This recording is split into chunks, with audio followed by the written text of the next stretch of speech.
Jack, you talk about team news first of all. Anybody in or out? Any differences from last week? We've got one or two concerns ahead of Sunday, but we'll see how they are tomorrow to see whether or not they make it.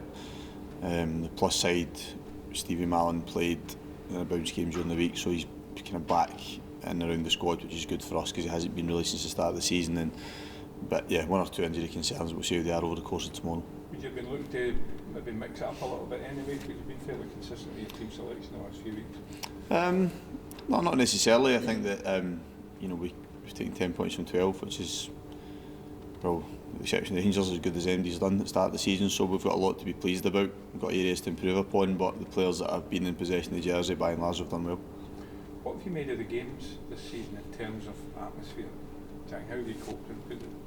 Watching on, they do seem to be pretty unexciting at times. I think it is different.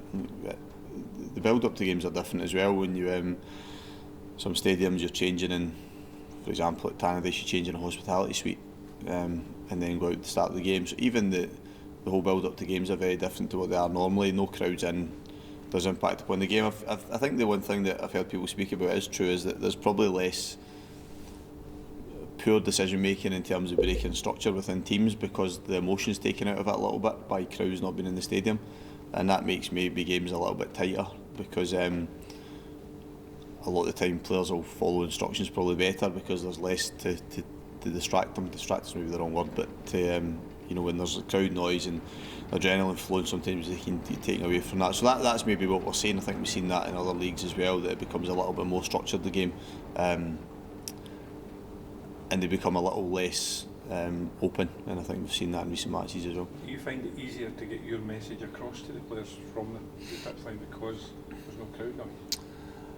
Yeah, I mean, I think the lines of communication are obviously better because I commented on this a lot in my previous job as well, that in some games you can throw your arms about and rant and rave on the sideline, but the truth is not a lot of players can hear you. Only those probably in close proximity. But then you actually maybe find yourself maybe having to do less of it because I mentioned earlier, players are probably more likely to follow instructions because of the lack of crowd and anything to distract them for it. So you end up maybe having to do less, if you like, in terms of that communication to the sideline. But certainly it is easier, and I think it's easier for players to communicate with each other on the park. And again, that goes back to how teams have been able to keep their shape because I think they can hear their teammates probably easier as well. Do you think you're a month into the season where have you changed anything, just given what you've learnt from these first 4 experiences of having no crowds? No, I mean, there's not really on a match day, not so much. We just had to, I think, like everybody, we've had to adjust to where we're going, what stadium, and what we have at disposal to take team meetings, etc., pre-match meals, little things like that we would normally do within hotels that maybe we haven't done. So we've done maybe more the lead up to maybe the day before in terms of some of the information we maybe only give on match day. A lot we would still do prior to it. We've just adjusted a little bit. But the game itself, I'm talking about changing in different places, etc. But the actual game when they kicked off, I've not noticed too much difference. It's just adjusting to. We're good because we're filled in terms of what to expect from each away ground when we go to it, and then we just adjust our plans accordingly. In terms of Ross McCrory, we disappointed to miss out on his signature?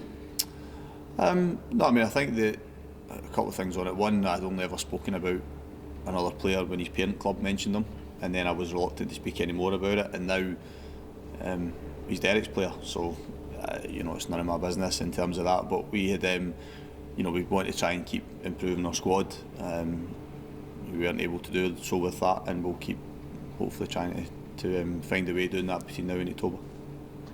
Just go back to the actual game day, Jack. There's been very few controversial referee decisions. You think the referees are finding it easier because there is no crowd noise there and they're able to make a decision maybe a bit clearer? Yeah, I think it was Brian that spoke about it during the week, and I think what he said was fairly accurate, and Brian Rice, because I think, again, talking about the players, the emotion coming out a little bit, I think for referees they're probably allowing themselves maybe a little bit more to take a breath, and that, again, that's not a criticism of them. I just think it's been an advantage of them not having that intensity of atmosphere around it and getting caught in it, because it's human nature to do that. And I don't know the stats, but I would guess there's been less cautions. It seems that way. I said I might be wrong. It seems that there's been less cautions given out in games, and maybe a little bit more leniency is maybe the wrong word, but maybe a little bit more understanding. And again, maybe the communication between players and technical areas and officials has been a little bit healthier, because I suppose you can't get away with saying some of the more inappropriate stuff because it's heard more clearly, and I think that's maybe helped people be a bit more respectful of each other as well. I'm sure it'll all go out the window soon. You think so? Probably. A lot of eyes in Scottish football right now, just because obviously down south hasn't started to begin. Obviously you're talking about that lack of emotion just because of the crowd out there. Do you think that's, people getting the wrong impression of our game? Because I suppose Scottish football is so much about that intensity that the fans can give to you. It's a fairly well supported league in terms of per head of population and all that. I mean, do you think people are maybe looking at us and they're not getting that, cut and thrust that you would normally get, and thinking this isn't very good? Because like, some of the other games over the weekend, the 2-0 draws in Sky and last night's game. What I would say is that what we are absolutely brilliant in doing in this country is focusing on the negative. We're absolutely brilliant at it. We will, if we can find a way to kick our own game, then we do it. And I've watched, other leagues since they emerged from lockdown, and there's been some brutal games in amongst them as well. But we don't. What these leagues are better at is self-promotion, and I've worked in other countries and they are, and that's the brutal truth of it. Now, I'm not saying our recent fixtures have been great, and some of the recent matches have been great, but we will do our damnedest sometimes to focus on them rather than think, well, there's a lot of good things about our game, and let's not convince everybody that it's not very good. And there is an adjustment, and I think even we've spoken about it as a team, how we try and be better than we've been maybe in the last game and a bit. But yeah, I just think it's important that we don't get too caught up in these recent matches and believe that all of a sudden there's not a lot of good things about our game other than a crowd being in it and people running about 100 miles an hour.